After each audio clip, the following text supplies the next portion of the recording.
Welcome to the Brisbane Property Podcast with your hosts Melinda and Scott Jennison. Hello everyone and welcome back to another episode of the Brisbane Property Podcast. My name is Scott Jennison. I'm the Acquisitions Manager here at Streamline Property Buyers. Yes, welcome back everybody. It's Melinda Jennison here, Managing Director at Streamline Property Buyers. We're really excited to be bringing you some more information around Brisbane, and specifically today we're going to be looking at something that we use quite often when we're advising clients around suburb selection or location selection within a suburb, and that's looking at crime. We're going to take a deep dive into some of the suburbs where the number of offences that have been recorded in the last 12 months is much, much higher, and also those suburbs where the number of offences is much, much lower. I think it gives property buyers a snapshot view of the location that they're looking to invest their money in. And I think that's relevant whether you are a property investor or an owner-occupier. You really want to understand the suburb. And of course, there are many locations across capital city markets and also in regional areas where you're going to get more concentrated crime than in other areas. So today we're really going to unpack it all and hopefully help you understand a little bit more about Brisbane. Yeah, so it as Melinda touched on, when it comes to selection of the properties, obviously this is something that we look at. Not only do we look at things like when we do our selection criteria, but we look at the crime maps. We also take into account, obviously, our local knowledge of certain areas. So, our local knowledge here, knowing certain areas. And when we talk about, when we go through some of these suburbs, we're not talking about all of the suburb. There could be some areas and pockets in that suburb that could be come up in the crime maps higher than others. And that you don't sort of put the whole suburb, I guess, in there together, but those little areas within pockets and pockets. It's like anywhere else in other cities. We wouldn't know it in other cities, obviously, because we don't live there. But in Brisbane, we know it quite well. This is just one of the tools that we use, and it's a good insight for people to understand that, because when we're looking at property, it wants to be desirable. You want people and families to want to live there, and that's what makes the property a good purchase as well. That's right. So when we look at the volume of crime in a specific location, what we're actually studying, or what objective information we can rely upon, is the information that is supplied in online crime maps. Now, within these tools that are available for the public to access, you can actually search by a suburb level. So you can search any suburb throughout Queensland on the Queensland online crime maps, and you can monitor the number of offences that have occurred in that specific suburb over a certain period of time. Now, for the purpose of today's podcast, the timeframe that we've chosen is 12 months. Another shout out to Pauline over in the Philippines, who works very closely with our team at Streamline Property Buyers, because she's been the one that has collated this data yet again to provide you with these insights. So huge shout out to thank you to Pauline for pulling this all together. Love your work, Pauline. And just so we know some of the things that we look at. So in the crimes, to give you a bit of an idea, we're talking about things like assault, robbery, offences, unlawful entry, arson, fraud, drug offences, trespassing, weapon offences, traffic related. There's a whole range of things that you can actually put on there, and as you can actually filter this when you do your searches as well. So there's a whole range, as you can see, of the things that are actually involved in these searches as well. And just for the purposes of transparency, we have not narrowed down the focus to any specific category. We are looking at the total number of offences over the full 12-month period. I will also note that the exact numbers that we're going to quote do change day by day. So at the time of recording, these numbers are accurate. But if you're going to look at any online crime maps yourself, you might notice that some of these numbers are slightly different, because the count changes every single day on an annual basis. So you can actually filter by date range. I will say also, you can filter in these online crime maps by the type of offence. So if you're especially worried about any recorded unlawful entries in a particular neighbourhood, you can search for a period of time dating back,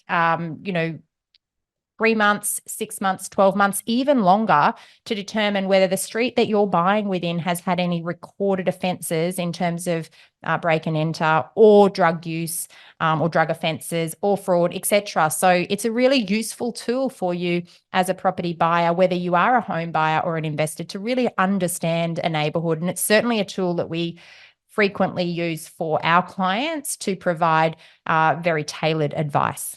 Also, I guess another thing to touch on as we go through, and we'll jump into these suburbs straight away, but is to taking into account the actual area itself. So whether there's shopping centres in the area, the density, if it's high density, if it's low residential, if it's rural, and also the population. So that will have a massive impact on the numbers as well. So the bigger the area, obviously the bigger the suburbs, more population, that could change it from a smaller rural area, pardon me, where there's less population in the area as well. Yeah, that's a good point. And the disclaimer here is that, we are looking at the raw data, and we have not repurposed this data in any way. We're simply looking at the suburbs that have the greatest number of offences recorded over the last 12 months, and the suburbs that have the smallest number of offences recorded over the same period of time. So absolutely, there's certain things that are relative to each suburb that will influence that raw data, but we haven't in any way manipulated this data. We're simply reporting on the raw information. So let's jump into it. If we start with I guess if we start at the top, the highest crime area, and we work our way back down through. So we do have about 15 in each category, where we've gone from the highest number of offences in the last 12 months. So the first one off the top is Upper Mount Gravatt, where there's a total of 2,541. That's right. So this is the suburb that has recorded the greatest volume or the greatest number of crimes throughout all of Greater Brisbane. Now, for those that know Brisbane, Upper Mount Gravatt incorporates the shopping centre at Mount Gravatt, and it also incorporates a lot of higher density unit development sites as well. So when we get a little bit more granular, we can actually see that a lot of the offences have been reported in and around the shopping centre precinct, which again is a very interesting trend, and it's something that we will always look at when we are looking at the raw data at a suburb level. So Upper Mount Gravatt is the suburb at the time of recording that has reported the highest number of offences over the last 12 months. And that's Upper Mount Gravatt for those that aren't local. It's on the south side, slight southeast, I guess, more probably almost directly south from the city. Coming in on the next highest area, which is almost the opposite direction, I guess, if you're looking from the city, for those that, again, aren't local to Brisbane, compared to Upper Mount Gravatt. If you head to the north of the city, and we're talking a similar type of place, location, Chermside, which is obviously shopping centre, and high density as well. So Chermside comes in at 2,478 offences. Yeah, so the number 2 suburb for crime across the last 12 months here in Brisbane is Chermside. As Scott's pointed out, a lot of those medium density developments, so a lot of unit development, much more densely populated area of Brisbane. And again, when we get a little bit more granular at that suburb level, we can see that a lot of the crimes that have been reported in this suburb are happening in and around the Chermside Shopping Centre precinct, the big Westfield shopping centre there. So it is really important for listeners to understand that, some of these crime hotspots can be very concentrated within the suburb, but we are reporting on suburb level data as a whole. So Chermside coming in at number 2. And number 3, 2,360 offences, Logan Central down in the south. Yes, Logan Central is a suburb in the Logan City Shire Council. So the first 2 suburbs, Upper Mount Gravatt and Chermside, are both in the Brisbane City Council region. As Scott has pointed out, Logan Central comes in at number 3 with 2,360 offences. And then number 4 in the Moreton Bay region, Deception Bay, 2,246 offences. Yeah, and look, Deception Bay is one of those locations. We know that a lot of people do spruik for, investment property buyers. Look, it's not a location that our team have ever recommended properties within, because this has become a really important part of our selection criteria for assessing an investment grade location. But despite the capital growth or yield projections, it's important to also get an understanding of who your potential tenant might be, and also how safe an area might be to live in, because that can also influence the demographic of who will want to live in that location. So Deception Bay coming in number 4 spot. Number 5. Heading a bit to the west, bit of an industrial area, actually quite close to this area. So Inala comes in at number 5, 2,113. There is quite a bit of industrial area at that area, Richlands and that area, which is quite big in industrial. And Inala, again, is a Brisbane City Council suburb. So 3 of the top 5 suburbs being Brisbane City Council region suburbs, 1 from Logan, 1 from Moreton Bay. I will say also that Inala is on the outskirts of the Brisbane City Council region. So it's also much lower density area compared to the likes of Upper Mount Gravatt and Chermside. So you don't get the same higher density unit developments in Inala. It's all low density single and double story houses only. Number 6, Woodridge. Woodridge has 2,080 offences. And Woodridge, back down to the south in the Logan City Council region, and not far behind Woodridge, you've got Redbank Plains. And actually Redbank Plains is over in the Ipswich City Council region at 2,032 crimes reported in the last 12 months. Followed up closely by Browns Plains in number 8, 2,023 offences. Yeah, Browns Plains back down in the Logan City Council region. So the last 3 in the next group of 5 have been from both Ipswich and Logan. But it brings us back to number 9 place. And we're back actually very close to the Brisbane City precinct in the central part of the city, and that's Woolloongabba. Now, it's really interesting because Woolloongabba has been spruiked very recently because it's going to be home to the Gabba extension. Whether that's actually happening now, there's a review underway, but this is going to be the location where the future 2032 Olympic Games main stadium is located. And at the moment, it is the suburb that's in 9th place in terms of the volume of offences in the last 12 months. And it's recording 2,022 offences over a 12-month period. So that's, something that people need to be aware of if buying in and around that area. A lot of high density in around the Woolloongabba area as well. Certainly is. Number 10, Slacks Creek down the south area again, 1,929 offences. That's right. And then not far behind Slacks Creek, we've got Kingston, again down in the Logan City Council region, with 1,754 offences over the last 12 months. So these are all suburbs that obviously you can get a more granular understanding if you have a look at those online crime maps to understand whether this crime is spread equally across all of the suburb itself or whether it is centralised into specific pockets within the suburb. And I think if you are a property buyer looking to consider any of these locations as a home buyer or as an investor, it's really important to get a snapshot view of the crime that can exist in some of these locations. But let's keep moving on. Number 12, Ipswich, obviously in the Ipswich area, 1,657 offences. That's right. So Ipswich is a suburb in itself, even though it is also the city council region. So that's coming in at number 12 place. A suburb on the Bayside in the Redlands Shire comes in at number 13, and that's Cleveland. So a little bit surprising, some would say, because the population there is more of a retiree population. However, it's coming in at number 13 place with 1,547 crimes reported there within the last 12 months. So it's the only Redlands suburb on the top 15 list for crime across all of Greater Brisbane. And number 14, again, another high density area, not far from Woolloongabba, actually, just around on the south side of the city is West End. West End had 1,534 offences. Yeah, so again, another high density location, as you pointed out, Scott.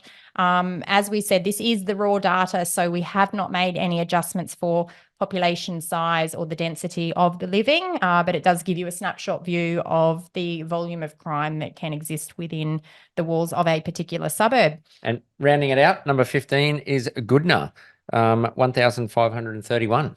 Yeah, Goodna out in the Ipswich region once again. And yes, that wraps up the top 15 suburbs that have reported the highest levels of crime in Brisbane over the last 12 months. So hopefully that's given you a snapshot view of some of the areas that are worth further investigating if you are looking to purchase, just so that you can understand where the pockets of crime might exist.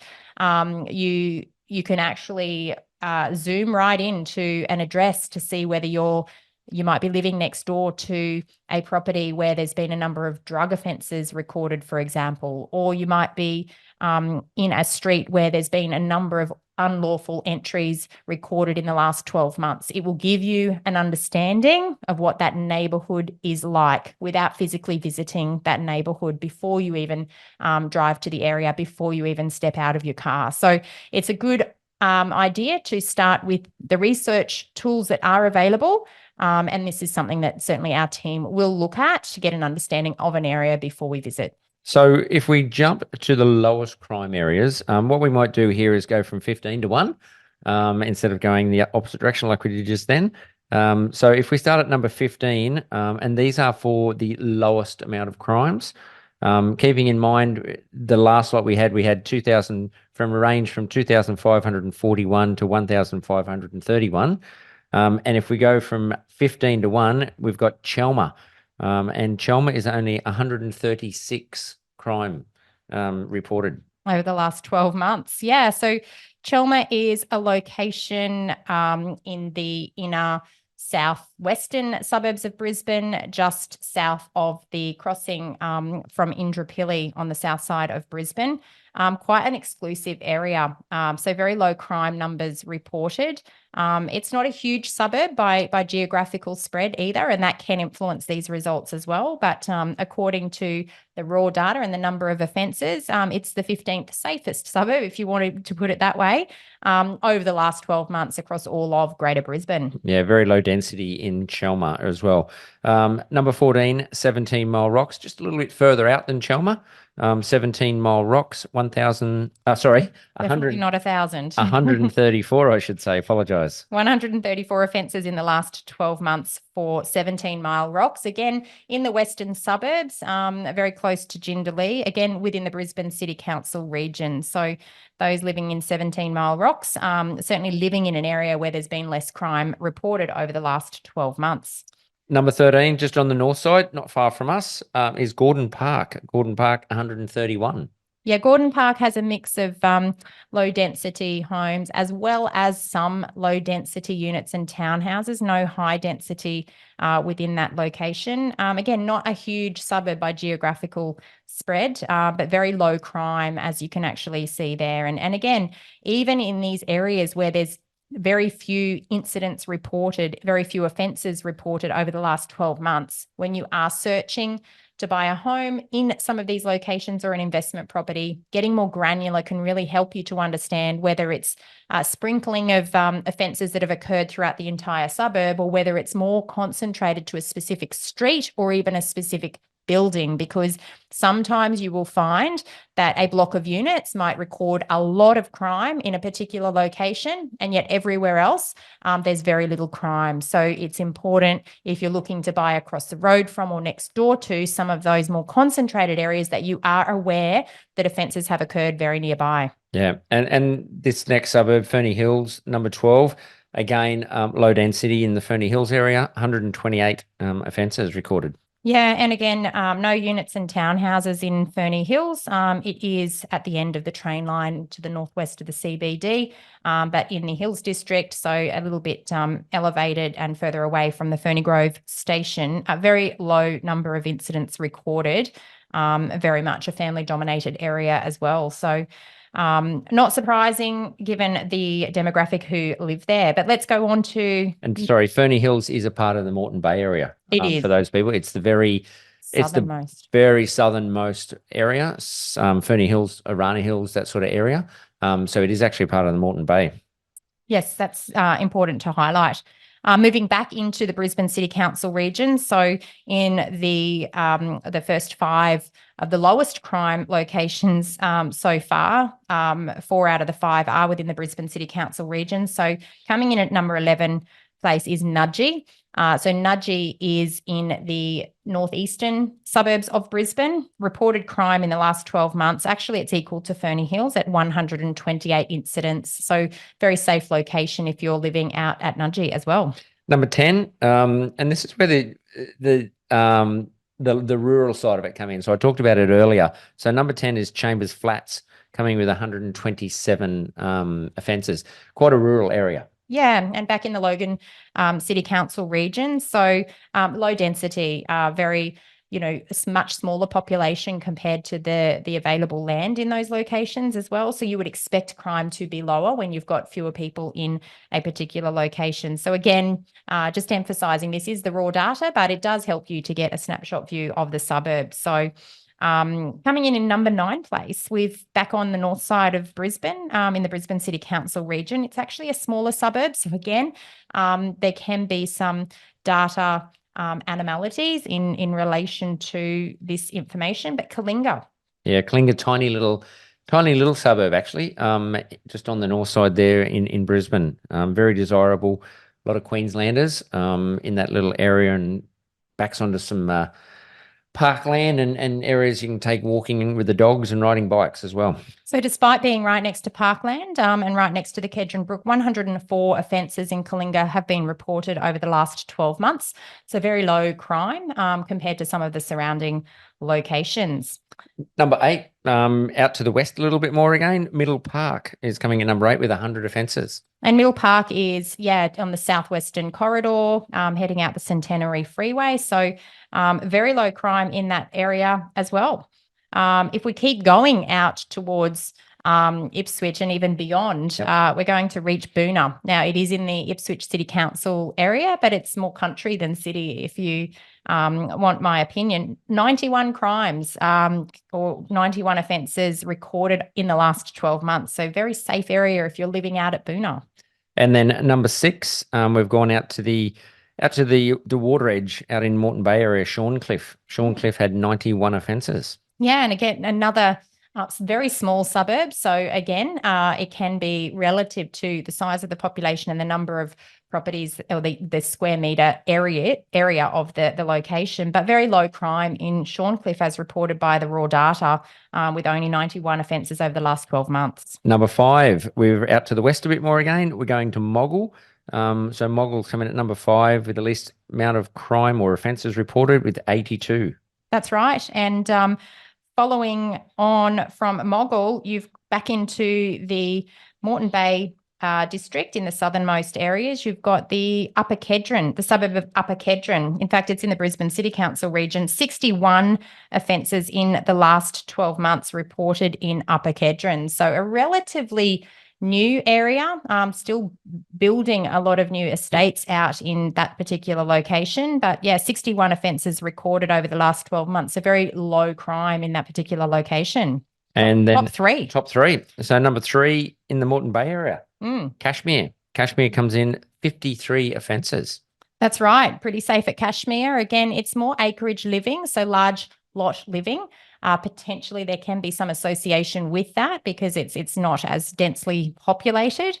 But very country style of living, very close to suburbia, only 53 offences, so very low crime. And a very sort of similar sort of area. People would probably argue that, I suppose, in some ways, but Brookfield, which is out to the west, very sort of, it's more of a, I sort of look at it as a bit of a rural country sort of living near the city. I did see a fellow that I know from the local area they went bush bike riding, and they actually had their coffee out there near the showground at the coffee shop. It's a long way to go for a ride. But beautiful area out there at Brookfield, the showgrounds, and it has that rural feeling to it as well. Only 44 offences in Brookfield in the last 12 months. So really low crime area, very safe living in that particular location. So winding up our list, which suburb has made the top of the list in terms of the fewest reported crimes over the last 12 months? I wonder if you can guess. Well, if you're on your way out to Brookfield to get that coffee, like I talked about, to have a look at the showground, you could stop into Kenmore Hills. Kenmore Hills only reported 34 offences in the last 12 months. So Kenmore Hills hits the jackpot in terms of the lowest crime suburb in all of Greater Brisbane in the time frame of 12 months up to the time of this recording. So it's really interesting to run through the suburbs. And of course, our team have tracked this for every suburb across Brisbane. But not only have we tracked the total number of offences, we can divide those offences into, high-grade offences, things like, assault or robbery, things like that. Even looking at unlawful entry to get an understanding as to whether there's a lot of break-ins in the area or in the street that we're looking to buy. These sorts of things can really help to form a picture and draw a picture of what we're actually going to be looking at for a particular client. And of specific interest is drug offences. What we don't want to be doing is purchasing any properties where we know that there's been a series of serial drug offences nearby, because it can indicate that there's some instability within that neighbourhood that we need to be aware of. Certainly, I'm a mum, got 3 boys ourselves. I would want to know that I'm buying into a safe neighbourhood if I am purchasing a family home. Equally, if I was a renter, I would want to know that I'm going to be renting a property in a neighbourhood that's going to be safe and where my children can grow up in a very safe environment. You can see why these types of numbers, monitoring the number of offences at a suburb level over time, can really help to shape the types of locations that I would want to be living in and the types of locations that I would prefer to avoid. We all want to live in a safe environment, and we all want to ensure that our family are protected. So there are resources that are available to you that you can access should you wish to do so, to try and find this information online. So it gives you a bit of an outlook there, some of the things that we do, and that's what we wanted to share today, just to talk to people about some of the things that we do look at. We don't just look at the properties and have a look at the house and do the land values and that sort of thing.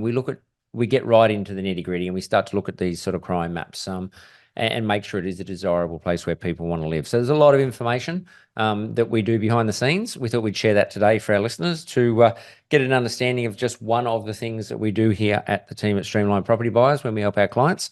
Very interesting information. So keeping in mind, as we said, there's a lot of things that take into account: population, the rural side of things, higher density, shopping centres, you name it. There's so much involved in that, and you can actually tighten it all up as you do your searches as well. So hopefully that's been good information, and we've solved a few crimes there for everyone. But I will let Melinda wrap it up as usual. It's been good talking. Thanks very much for listening. Till next week, thanks very much, and bye for now. Yes, thank you for joining us once again, everybody, on the Brisbane Property Podcast. As always, we hope you have enjoyed this episode and the content that we share. If you have enjoyed the episode, we would love for you to leave us a review on your favourite podcast player, and also share this episode with friends and family, especially if they're looking to buy in Brisbane anytime soon. I'm sure that the online crime maps will be a helpful resource for them. As always, we look forward to speaking with you again next week. Until then, bye for now.